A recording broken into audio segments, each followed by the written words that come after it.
Coming up next, Caltrans announces plans for $1 billion in bike lanes statewide, with some projects already underway here. Plus, hundreds of teachers and San Diego Unified employees rally against upcoming layoffs. We're live.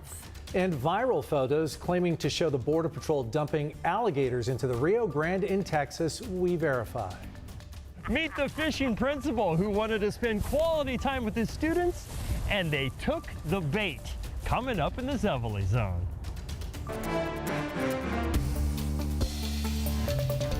This is CBS 8 News live at 6. Caltrans says it will spend $1 billion over the next 4 years installing bike and pedestrian lanes across the state, including here in San Diego. Good evening. I'm Marcella Lee. I'm Carlo Cicchetto. CBS 8's David Goffredson takes a look at one of the bike path projects underway near Interstate 5 in Carmel Valley. I'm actually going up Torrey Pines. I'd like to do laps on that. Bike riders in Carmel Valley have been dealing with detours along this bike path between Route 56 and Interstate 5. Right now, bicyclists have to share Carmel Valley Road with cars. It's tight and it's dark. You know, it's under the freeway. It scares me to death. I walk my bike through there all the time. When the work is complete, a tunnel under Interstate 5 will connect the two bike paths and allow riders to avoid traffic. The project is part of a $1 billion bike and pedestrian path investment launched across the state by Caltrans. We are going to connect under the I-5 bridge through the Penasquitos Lagoon. Seth Cutter is a senior planner with Caltrans in San Diego. He says the purpose of bike lanes is to get people out of their cars. We know that we have a climate crisis going on, and we're trying to combat that. And by taking people out of their cars and hopefully putting them on bikes and getting them to walk and getting them on personal mobility devices, hopefully that'll move the needle and help us get closer to where we want to go with our climate action goals. But moving the needle is the hard part. Cutter tells me currently in San Diego, about 1% of people commute on bicycles, about 2% take the trolley, and 5% take the bus. We're not seeing the results quite yet. We're starting the investment. In the last few years, we've been investing more, and we've built more and more bike paths. The $1 billion bike lanes in California will take 4 years to build, but some, like the bike path connector under Interstate 5, are close to being finished. Caltrans tells me they expect to have a ribbon-cutting ceremony for the grand opening of this tunnel under Highway 5 in Carmel Valley in May. David Goffredson, CBS 8. Thanks, David. An employee at the Degano Middle School in Encinitas is in custody tonight, accused of molesting a student. The San Diego County Sheriff's Department says they arrested 21-year-old Omar Galena on Sunday. He's a campus supervisor. Investigators say he met with the 12-year-old victim outside of school hours last Friday. His bail is set at $1 million. Arraignment is tomorrow on charges of child molestation and furnishing marijuana to a minor. Hundreds of teachers and other San Diego Unified School District employees rallied today, speaking out against hundreds of impending layoffs. CBS 8's Richard Allen is live outside district headquarters in University Heights with their message and how the district is responding. Richard. Well, that's right. 226 teachers here in the district have received pink slips at this point, and most of them were out here today before today's school board meeting, raising their voices, raising their signs, and blasting these upcoming cuts. When they say cutback, we say layback. When I say layoffs, you say no. Layoffs. No. Layoffs. Now, it was 3 weeks ago that the San Diego Unified School Board voted unanimously to approve these layoffs, which would eliminate more than 480 employee positions altogether, all in an effort to balance an estimated $94 million budget deficit. Now, these layoffs include those 200-plus teachers, as well as special education staff, bus drivers, cafeteria workers, custodians, and central office administrators. Now, in a statement from the board's president, these layoffs are necessary, according to her, for a number of reasons, including the loss loss of nearly $549 million in COVID relief funds, declining enrollment throughout the district, and decreased state revenue projections. Now, the district also acknowledges that while they have already issued hundreds of preliminary layoff notices, they're trying to minimize that number through maximizing attrition and also dipping into available reserves. But for those employees out here today whose jobs are on the line, they're not buying that. They also say the impact of these cuts will be felt most dramatically in the classroom and on the quality of education their students receive. Not only does it destabilize the schools, it breaks up communities. It makes the teachers feel vulnerable, and it's going to make them want to go work for other districts where there aren't pink slips. And that was Lisa Morris. She is a kindergarten and TK teacher at Foster Elementary School. Now, the board's president also says that she is hopeful that the district will actually be able to reduce the number of layoffs that are actually realized at the end of the day before May 15th through attrition and other means dipping into those reserves. May 15th is the final day that these layoffs will be finalized. Marcella? Thanks so much, Richard.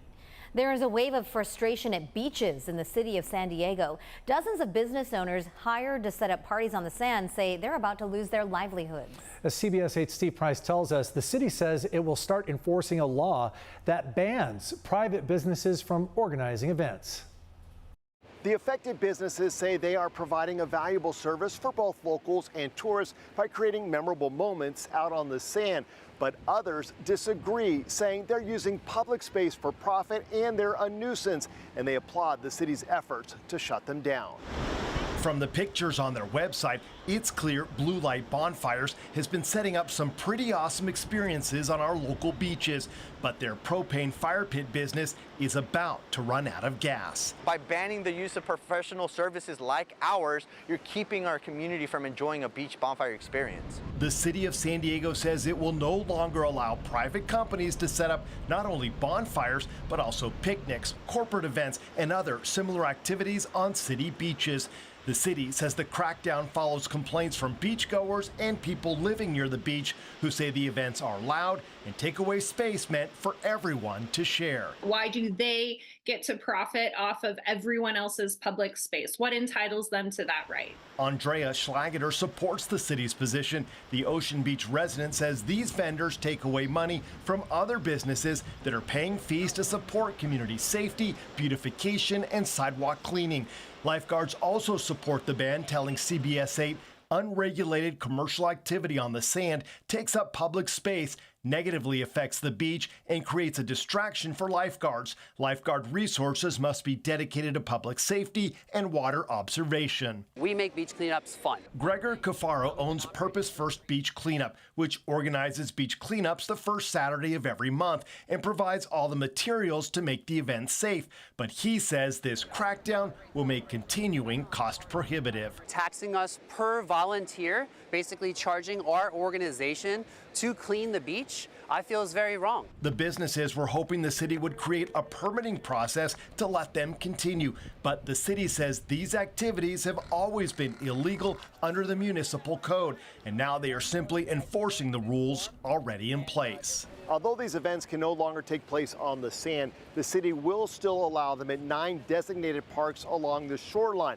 However, they will have to get a permit, and they'll be limited to a maximum of 4 hours. At La Jolla Shores, Steve Price, CBS 8.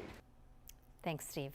County health officials are warning women who are pregnant or planning to become pregnant to talk with their health care provider about syphilis screening. According to county public health data, the number of babies born with syphilis was up in 2022, reaching a record 35 babies. 30 babies were born with syphilis in 2021.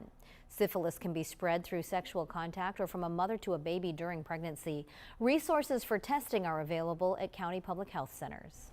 New crime statistics just released show a slight decrease in overall crime here in San Diego, a drop of 2.7%. CBS 8's Kelly Hessedal has a closer look at the numbers tonight from San Diego Police Headquarters.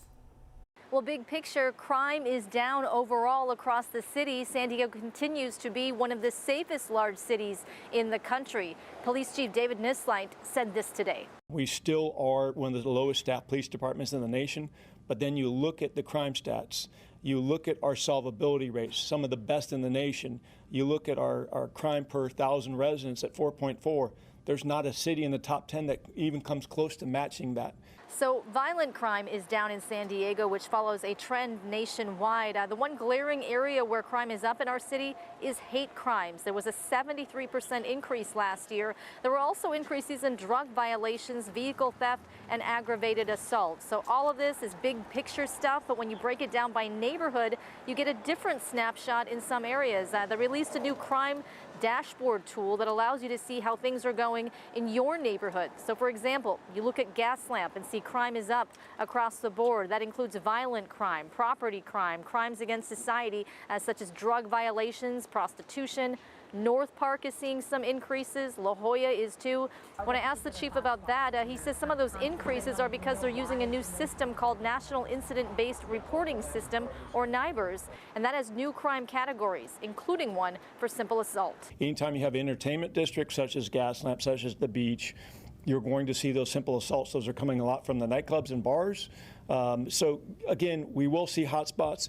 I think NIBRS is going to allow us as a police department and commanding officers to really drill down more on crime and making certain we're putting our personnel in the right places and at the right time. And the chief says they added a second bicycle team to the Gaslamp area to try to address some of the problems that are happening there. As for that dashboard tool, I have to tell you, it's actually pretty interesting. We have a link up on our website. If you would like to look at it, just go to CBS8.com and click on this story. Kelly Hessedal, CBS 8. Thanks, Kelly. Miramar National Cemetery is honoring Vietnam War veterans ahead of National Vietnam War Veterans Day this Friday. The cemetery partnered with the VA to host a ceremony this morning.